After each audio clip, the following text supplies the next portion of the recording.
Aurélie Grelet, bonjour. Bonjour. Vous avez 27 ans, vous êtes Guibertine et Guibertine depuis 3 générations, félicitations. Vous avez d'ailleurs étudié toutes vos écoles primaires à Mont-Saint-Guibert et puis vous êtes venu du côté d'Ottignies pour les secondaires et l'imagerie médicale vous a tenté à un tel point que vous l'avez étudié en enseignement supérieur, c'est à Bruxelles, à l'Institut Paul Lambin. Tout de suite après vos études, vous avez rejoint la clinique Saint-Pierre à Ottignies, toujours bien sûr dans l'imagerie médicale et dès 2004 a germé en vous l'idée de pouvoir faire plaisir à des futurs parents et tout a commencé en France lors d'un stage. C'est ça, donc lors de ma 3e année à l'IPL, j'ai été envoyée en stage de mammographie et là-bas le concept existait déjà, donc des échographies en 3D 4D pour les futurs parents et donc en revenant en Belgique, j'ai regardé un petit peu si ça existait et ça n'existait pas, donc j'ai voulu me lancer là-dedans. Vous êtes une précurseur, pardonnez-moi de vous le dire au masculin, mais qu'est-ce qui vous a guidé vers ce type d'études ou de formation? Eh bien j'avais envie d'allier le côté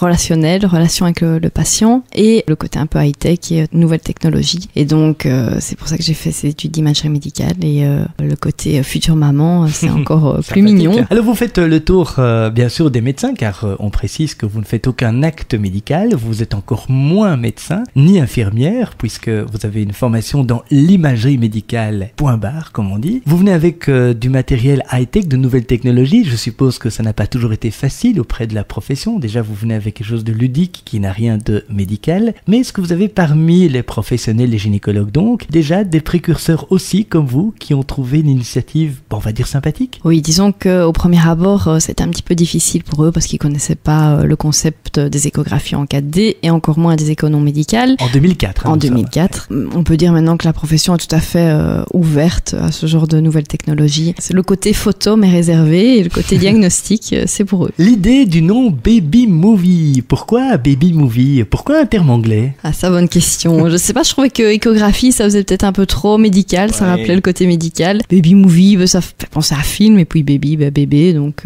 tout ce qui est anglais fait un peu nouveau. Hein. Vous êtes une indépendante, vous avez commencé d'abord comme indépendante complémentaire, aujourd'hui vous l'êtes à titre principal, alors cela a été évolutif, et puis c'est peut-être lié aussi au succès de votre initiative, non? Oui, tout à fait, donc en fait la prochaine étape maintenant c'est de passer en société et puis pourquoi pas ouvrir un autre centre, hein, peut-être. Et c'est grâce à cette initiative et ce don que vous avez d'entreprendre que vous êtes avec nous toute cette semaine. On en parle demain, mardi et tout le reste de la semaine à 8h45. À demain. À demain. Aurélie Grelet, bonjour. Bonjour. Merci de nous avoir rejoints ce mardi matin. Dites-moi, pas facile quand on a 21 ans, qu'on a une bonne idée comme la vôtre de pouvoir s'installer. Il faut trouver des financements car vous faites appel à des machines qui coûtent très cher. Alors est-ce que ça a été simple de trouver un bailleur de fonds ou d'emprunter des sous? Non, pas été simple. Comment avez-vous fait? En fait, j'ai fait un plan financier avec mon comptable qui tenait la route. Après, j'ai présenté mon plan financier à plusieurs banques. Déjà, il y avait un très long délai d'attente. Donc en fait, ça devait passer par plusieurs réunions et j'étais déjà bien lancée dans mon projet et ça m'a vraiment freinée. Donc à chaque fois de devoir attendre 2-3 semaines pour avoir une réponse et bien souvent négative parce que j'ai quand même fait 4 banques. Donc là, la 5e a été la bonne. Au final, c'est mon comptable qui a trouvé la banque qui m'a accepté. Les comptables sont magiques.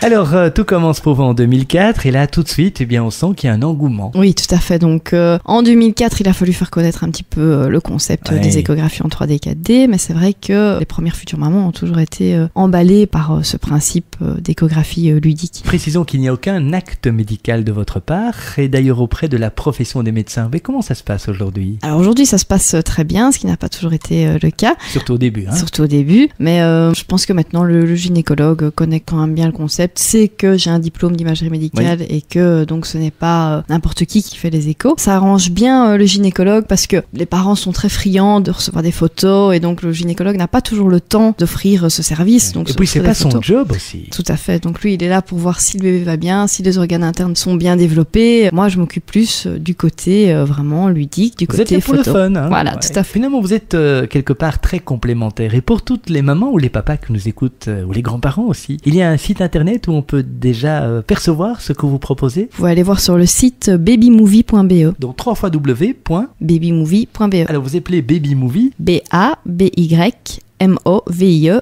.be. Comment avez-vous fait pour trouver les bonnes machines lorsque vous êtes installé? Je connaissais déjà un petit peu les gros marchands d'imagerie médicale. Vous travaillez ici à la clinique Saint-Pierre-Rotigny. Tout à fait. Et donc, j'étais voir un petit peu d'abord sur leur site pour voir ceux qui s'étaient spécialisés dans l'échographie en 3D. Et puis, il a fallu que je contacte les commerciaux. Et les commerciaux sont venus me proposer leur machine et leur prix. Et... Pas courant, car vous étiez pratiquement la première à demander ce type de machine en Belgique, non? Je pense que c'est comme les automobiles. Il a fallu un petit peu de temps pour avoir la machine. Disons qu'il y avait certains gynécologues dans les gros hôpitaux qui s'étaient déjà équipés de 3D, 4D. Et donc, je pense que les commerciaux étaient déjà à l'affût de nouveaux clients. Vous nous parlez de 4D, or nous avons l'habitude pour les plus chanceux de pouvoir déjà avoir une télévision en 3D avec des lunettes. Alors c'est quoi la différence entre la 3D et la 4D? C'est un petit peu bizarre pour l'échographie parce que c'est plus historique que vraiment technologique. Donc en fait, les premières machines d'échographie en 3D faisaient une image statique du bébé. Ça faisait un volume, un peu à la Matrix si vous voulez, donc on savait tourner autour du bébé, mais on ne le voyait pas bouger. Donc pour se différencier du 2D, il a déjà fallu appeler ça autrement. Donc, on a appelé ça 3D. Et ensuite, les machines toutes récentes